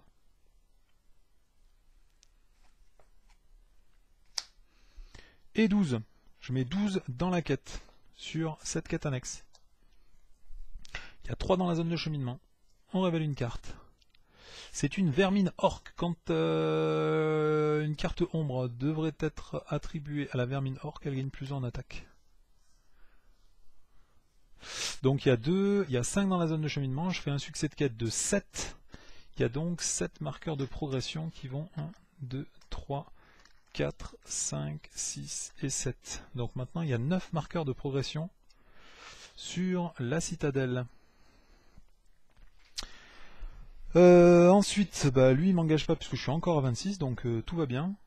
Lui, il est à 27, donc je pourrais renvoyer Amphaze Gamgee pendant la phase de combat. Ah oui, d'abord il faut attribuer une carte d'ombre. La première fenêtre d'action c'est après l'attribution des cartes d'ombre, donc je vais ramener Amphaze Gamgee dans ma main, et lui il n'a pas le droit de m'attaquer jusqu'à la fin du tour. Voilà. Du coup on redresse tout le monde. J'augmente de 1 ma menace, je passe à 27, c'est la fin du tour 5, on passe au tour 6, je pioche 2 cartes, je gagne des ressources, 1, 2, 1, 2 et 1. Donc avec 5 ressources, c'est dommage que j'ai pas de hunt.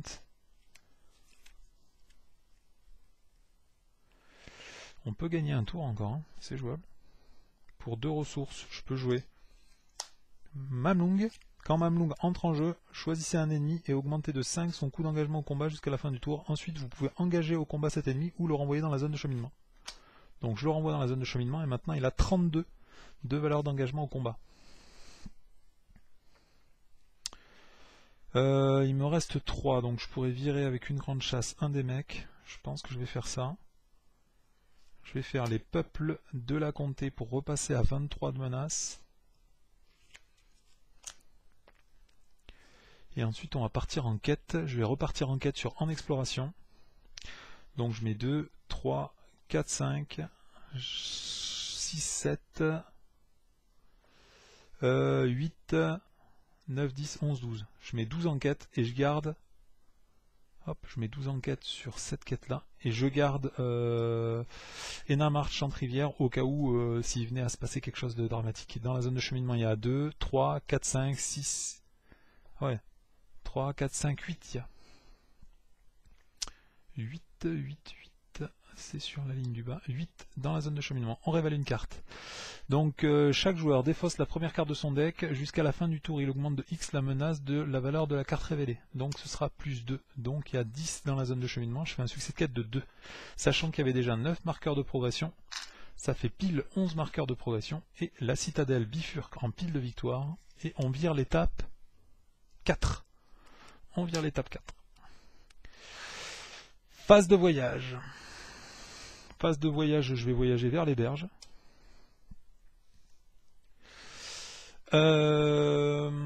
Pendant la phase de voyage avec Enamart, je vais regarder la première carte. C'est une vermine orque. Ok. Ensuite, on va passer à la phase de rencontre. Je vais engager personne. Phase de combat, je vais donc jouer une grande chasse pour 3 ressources. Pardon, 3 ressources. Et je vais virer Élite des Aradrim directement défaussé. Phase de restauration, on redresse tout le monde.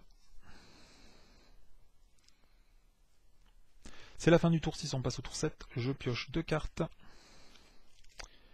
Et je gagne 2 ressources. 2 ressources et une ressource. Alors, j'ai un amour des histoires. Je vais payer une... Ah non, je peux pas faire comme ça. Mince. Putain, ça fait cher de payer une grande chasse pour tuer une vermine orque, non? Ça fait pas excessif, ça?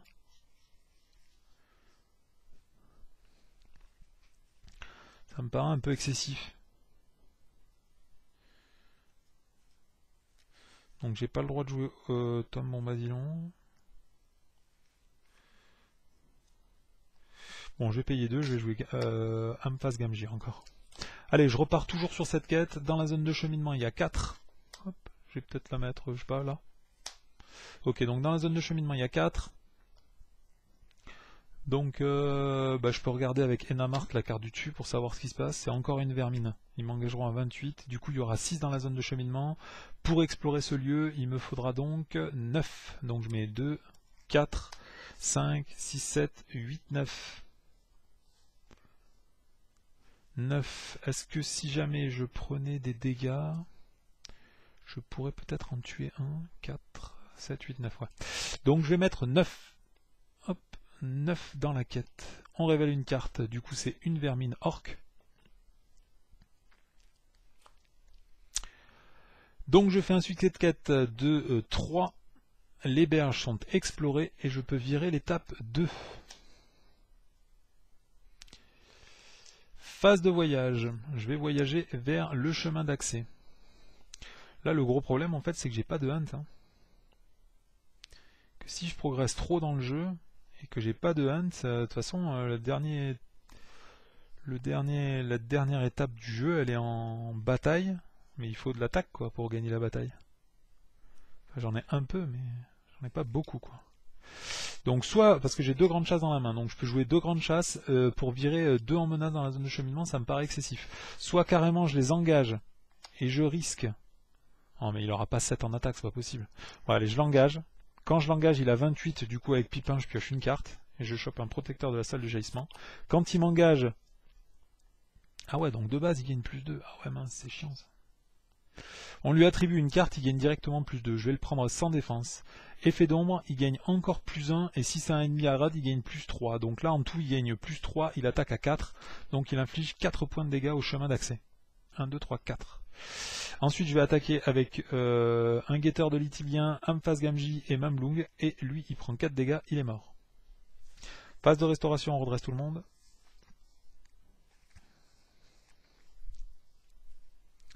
J'augmente de 1 ma menace, je passe à 25, c'est la fin du tour 7, on passe au tour 8. Je pioche 2 cartes. Eh bah purée, les chances sont à boire, elles se seront fait attendre. Hein. Vous n'avez pas pioché un débrouillard là? Non. Allez, je gagne 1, 2 et une ressource. Alors, réfléchissons. Déjà pour 3 ressources, 1, 2 et 3, je vais jouer un protecteur de la salle de jaillissement. Après pour 3 ressources, je vais rejouer un protecteur de la salle du jaillissement.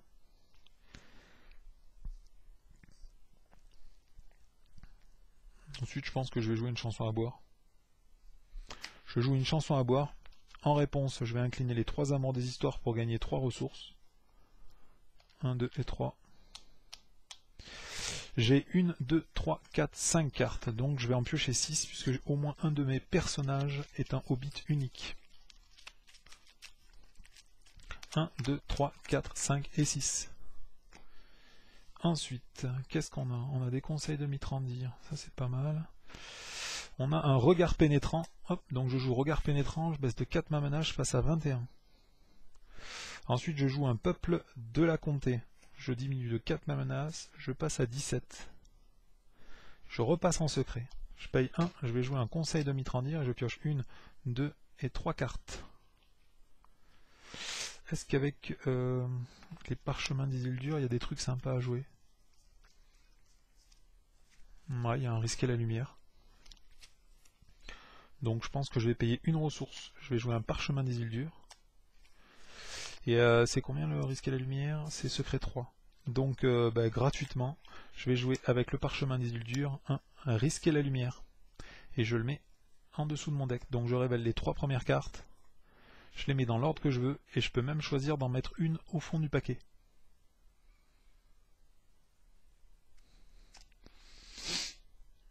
Donc celle-là, elle est ultra relou. Moi, je décide de la foutre au fond du paquet. Ensuite, celle-là, elle a juste archerie 1, donc je m'en fiche. Il a 2 en menace, et par contre, celle-là, elle m'annule complètement. Ah si, celle-là, c'est celle qu'il faut mettre en premier, puisque je m'en fiche d'avoir moins 2 en attaque. Ah, par contre, c'est jusqu'à la fin du tour, donc ça veut dire que je peux pas tuer le petit loup, là. Bah, c'est pas grave, on ne tuera pas le petit loup. Alors, qu'est-ce que je fais d'autre? Là j'ai 3, de toute façon j'ai pas de grande chasse. Je peux encore jouer un regard pénétrant. Je vais le garder au cas où s'il me faut piocher des cartes parce que ça broute un peu. Allez, donc là je vais avoir moins 2 en attaque et en défense. Il y a 2 dans la zone de cheminement. La deuxième carte c'était un ennemi nul, c'est ça? Ouais. Donc c'est pas la peine que j'explore ça ce tour-ci. Il me faut 7, 8, 9, donc il me faut au moins 9. Donc je vais mettre 2, 4, 5, 6, 7, 8 et 1, 9. Donc je mets 9 en quête. Je révèle une carte, c'est l'assaut des orques. Je perds moins 2 en volonté et en défense jusqu'à la fin du tour.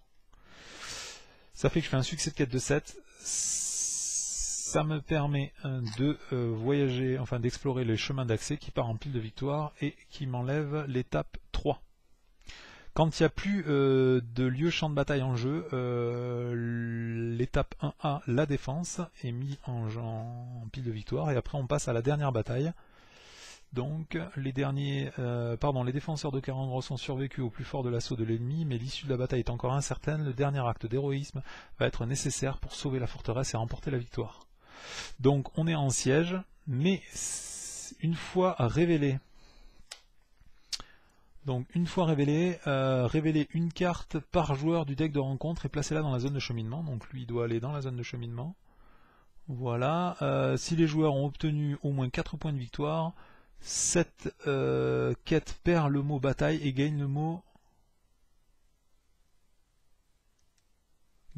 bataille et perd le mot siège. Ok. Donc qu'est-ce que je fais de ces 2 petits loups là? J'ai pas de grande chasse. Ah si, j'en ai une dans ma défausse je crois. Après ils sont pas terriblement scandaleux quoi. C'est juste que si jamais je les engage là, je peux pas les...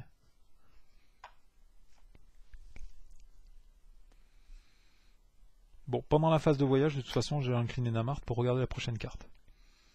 Il va falloir virer ces mecs-là, et en plus, j'augmente de 3 ma menace. Donc ça, c'est plutôt chiant. Est-ce que je peux faire quelque chose pour annuler ce machin? Pour l'instant, non. J'ai pas joué le parchemin d'Isildur, du coup je peux pas jouer la grande chasse pour l'instant. Si j'engage des mecs, il va falloir d'une les défendre, mais celle-là elle partirait en carte ombre, donc ça c'est plutôt cool quand même. Il attaque à 1, j'ai même pas un mec qui a 1 en défense quoi. C'est raide ça, non?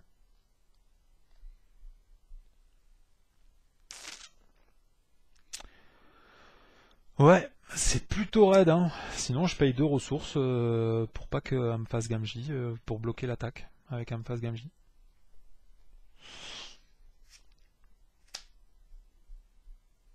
J'engage lui au combat. Quand je l'engage au combat pendant la phase de rencontre, grâce à Pipin, je pioche une carte parce que il a 28 en menace et que moi je suis qu'à 17. Ensuite, lui, au début de la phase combat, il m'inflige un point de dégâts, je vais l'infliger à un protecteur de la salle de jaillissement.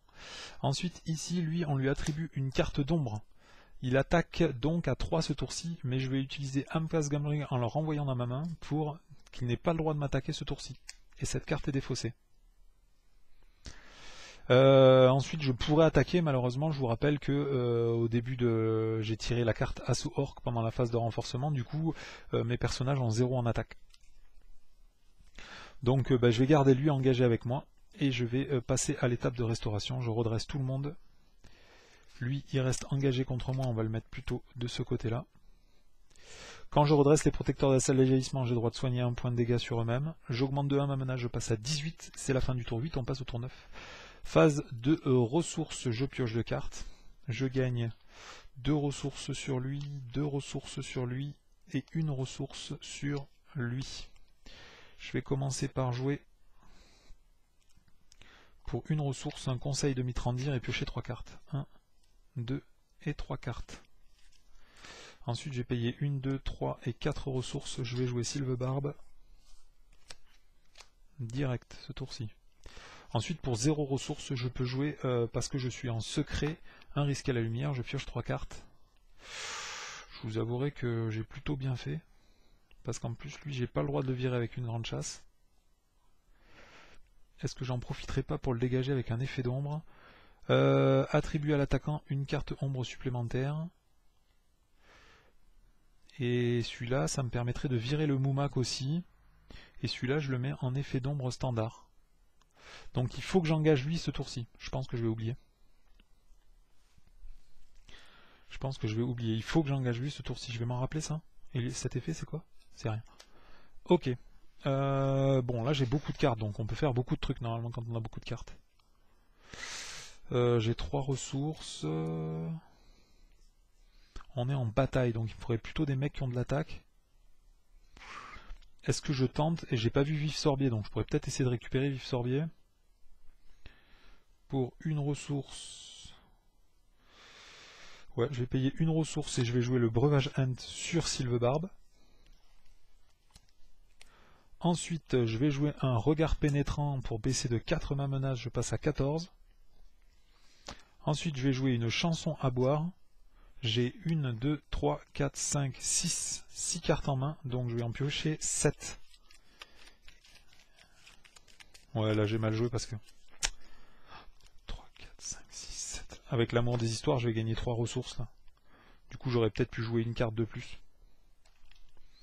Mais bon, avec une carte de plus, peut-être j'aurais Vif Sorbier. Non.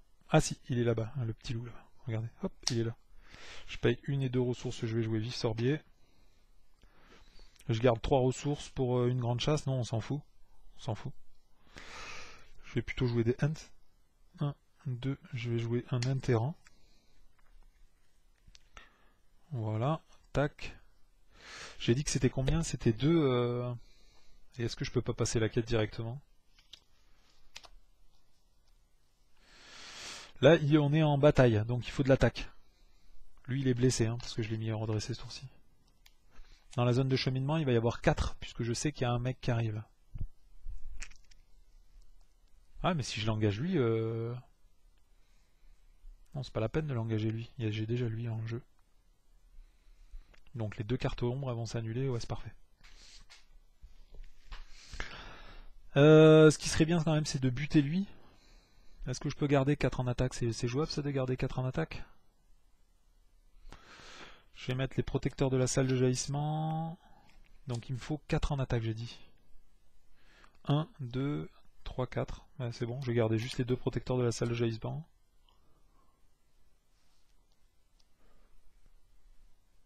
Je mets 1, 2, 3, 4, 5, 6, 7, 10, 11, 12, 13,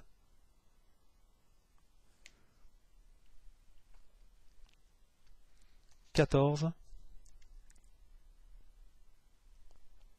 Non, je vais mettre que 12. Je mets 12 enquêtes. 12 enquêtes.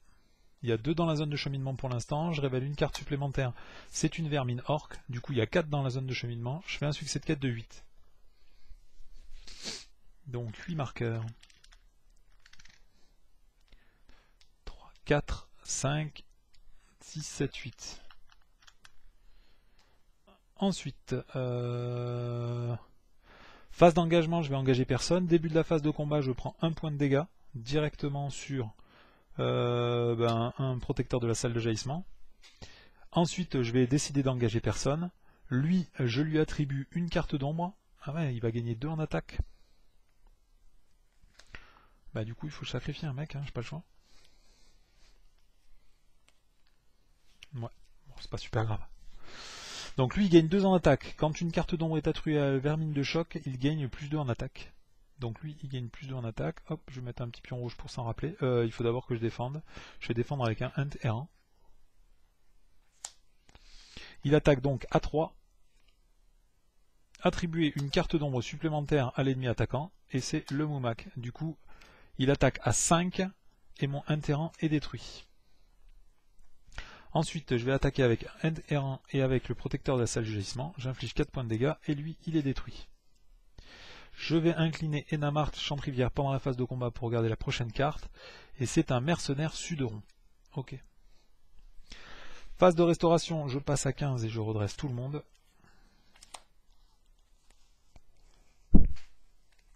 Quand je redresse les 2 protecteurs de la salle de jaillissement, j'ai le droit de soigner 2 points de dégâts sur des Hunt. Je vais les soigner sur Vif Sorbier et sur le protecteur de la salle de jaillissement. C'est un peu le bazar. Hein. Voilà. C'est la fin du tour 9, on passe au tour 10. Et je pioche 2 cartes. Hop, je gagne des ressources. 1, 2, 1, 2 et 1. Bon là je vous avoue que je pourrais jouer mon tour, mais comme la vidéo elle fait déjà un long moment. Lui il gagne une ressource d'ailleurs. Je vais pas jouer là, ce tour-ci. Je vais envoyer tout le monde en quête. Dans la bataille là. Hop. Du coup j'ai 1, 2, 3, 4, 5, 9, 10, 11, 12, 13, 14, 15, 16, 19, 19 et 3, 23. Donc je mets 23 dans la quête. Actuellement dans la zone de cheminement il y a 4. On révèle une carte. C'est un archer Suderon. Du coup il y a 6 de menaces dans la zone de cheminement. Je fais un succès de quête de 17. Et du coup comme il y avait déjà 8 marqueurs plus 17 ça fait 25. Il en fallait 15 pour passer cette étape. Et du coup cette étape est passée. Voilà, bah écoutez, je m'y attendais, hein, ce soit un petit peu plus facile qu'avec le deck du Nedin. Au niveau du score, bah, j'ai dû jouer quand même 10 tours, hein, ça on peut rien y faire. Il y a en exploration qui m'a beaucoup aidé hein, pour passer des étapes de quête et pour réussir des étapes de quête, surtout qu'au début, vous avez vu, j'ai pas réussi à avoir de hunt. Du coup, ça a beaucoup retardé ma mise en place. Donc 10 tours, ça fait déjà 9 tours joués, ça fait 90 points de victoire, plus 15, ça fait 105. Il y a 6 points de victoire dans la zone de cheminement. Du coup, ça fait plus que 99. Et après, je crois qu'il n'y a pas de points de victoire sur ces cartes-là. Non, si elles sont là, de toute façon, c'est justement parce qu'il n'y a pas de points de victoire. Donc ça fait 99. Ben, ouais, j'aurais pas fait ça. Voilà, 99. Du coup, c'est sympa de terminer cette vidéo parce que ça fait 5 victoires, 4 défaites sur ce scénario. Je vais pas le retourner de suite. Hein. Ce scénario, je vous avoue que je le déteste. Il fait partie des 3 ou 4 scénars que je déteste le plus dans ce jeu. C'est dommage, la mécanique est vraiment bonne. La partie narrative avec les différentes étapes de quête est vraiment sympa. Mais les mécaniques du deck de rencontre là, avec 500 cartes ombres supplémentaires tous les tours, ça pue vraiment trop, quoi. Ça c'est vraiment un genre de truc. Enfin, soit tu joues exprès pour essayer de contrer cet effet-là, par exemple avec un destrier bardé, mais vous voyez, les destriers bardés, bon bah, il suffit que t'en laisses passer un, celui d'à côté il commence à comboter en tirant des tonnes de cartes ombres, tu te fais ravager, tu peux rien y faire, les mecs ils attaquent à 10. Bon. Je déteste vraiment ces deux premiers scénarios là du cycle 3. Je trouve ça vraiment naze. Ils auraient pu faire quelque chose de beaucoup mieux. Il y a plein de gens qui me disent qu'en cauchemar c'est un peu plus équilibré. Enfin que ça gomme certains déséquilibres du jeu, mais à mon avis ça doit être 20 fois pire en cauchemar. J'ai pas encore essayé et j'essaierai vraiment pas de suite. Donc je vais vous laisser là. La prochaine vidéo normalement ce sera encore une saga avec les Hobbits, hein, comme quoi pour que je gagne en fait il faut que je joue Hobbit, quoi. Je suis destiné à être une personne de petite taille qui se cache pour gagner. Ok, ce sera mon style de jeu, il faut juste que je l'accepte. Allez, je vous laisse là, c'était Xiliox pour le Seigneur des Anneaux et ce troisième scénario du cycle 3 qui s'appelle le siège de Kérandros. C'est l'enfer sur Terre. À bientôt.